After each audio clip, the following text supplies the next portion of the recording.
जय श्री राम गुरुदेव। मेरा नाम अर्पित विश्वकर्मा है, मैं इंदौर से आया हूँ। मेरा प्रश्न ये है कि हमारा लक्ष्य, जैसे कि हम कोई सा भी कार्य करते हैं तो हमारे पास बहुत सारे ऑप्शन होते हैं कि हमें ये नहीं तो ये करना है, ये नहीं तो ये करना है। तो मुझे ये समझ में नहीं आता कि हर एक चीज़ में कन्फ्यूज़न होता है। हमें चाहे गुरु चुनने में हो, हमें हमारे भगवान चुनने में हो, हमें कोई से कार्य में जाना हो, हमारी कोई सी फील्ड हो, हमारा कोई सा भी कार्य रहता है तो उसमें अधिक ऑप्शन होने के कारण मन विचलित रहता है, कंफ्यूज होता है। तो ऐसा क्यों होता है और उसका निवारण बताइए। इसका निवारण है कि आत्मविश्वास की निर्णय करने की क्षमता कम है और किसी भी चीज़ को पहचानने की क्षमता भी कम है, तो उसके लिए सहयोग लेना चाहिए। हमारी समाज में ये कहा गया है, पूछनता मूर्ख नहीं कहाता। तो पूछने वाला जो व्यक्ति होता है वो मूर्ख नहीं है, वो होशियार व्यक्ति माना जाता है।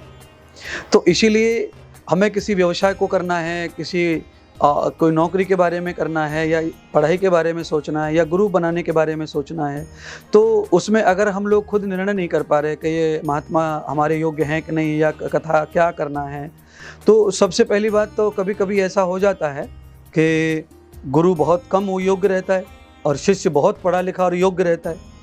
तो उस स्थिति में भी अपन भावना में आते हैं, पसंद कर लेते हैं, गुरु बना भी लेते हैं, और फिर बाद में खींचातानी होने लगती है कि गुरु का नॉलेज उस तरह नहीं होता है, हम चाहते हैं जो वो काम फिर नहीं बन पाएंगे। तो इसीलिए अगर हम खुद से निर्णय नहीं कर पा रहे हैं तो हमें 4 लोगों को, जो अपने चाहने वाले लोग हैं, जो हमारे जीवन के साथी हैं, उन्हें पूछना चाहिए। माता पिता, घर में ताऊ ताई, चाची चाचा, या अपने मित्रगण। तो ऐसी 5 जगह अपना विचार रखना चाहिए कि भाई मैं ये चाहता हूँ करना, तो ये क्या करना, मैं ये गुरु करना चाहता हूँ, या ये गुरु से दीक्षा लेना चाहता हूँ, तो क्या करना।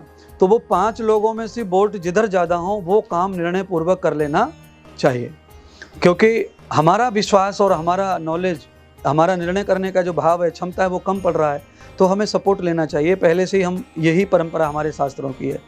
और दूसरा, अगर ऐसा गुरु बनाने वाली जो बात है तो फिर उसमें गीता में गुरु के लक्षण लिखें, मनुस्मृति में गुरु के लक्षण लिखें। तो गुरु कैसा होना चाहिए तो रामायण में, रामचरितमानस में भी लिखें।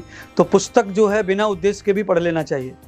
तो जब हम स्वाध्याय कर लेते हैं तो उसमें लक्षण दिखाई पड़ते हैं, लक्षण जो मिल जाते हैं, तो हम उनसे लक्षणों को देखकर लक्षणों का मैच कर लें और फिर हम पूरा काम सफल कर सकते हैं।